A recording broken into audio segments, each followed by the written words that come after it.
నిన్నగాక మొన్న హరీష్ రావు గారు ఒక మాట అన్నాడు, రైతు రుణమాఫీ చెయ్యి, రైతు రుణమాఫీ చేస్తే రాజీనామా చేస్తా అన్నాడు.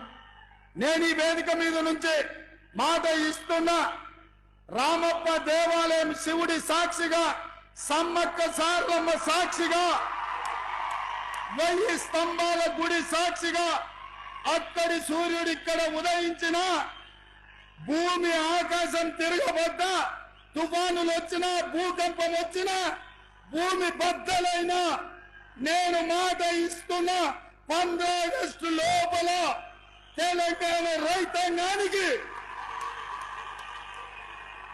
15 ఆగస్టు లోపల తెలంగాణ రైతాంగానికి 2 లక్షల రూపాయల రుణమాఫీ చేసి తీరుతా. హరీష్ రావు అన్నావు కదా సిద్దిపేటకు రాజీనామా చేస్తా అని.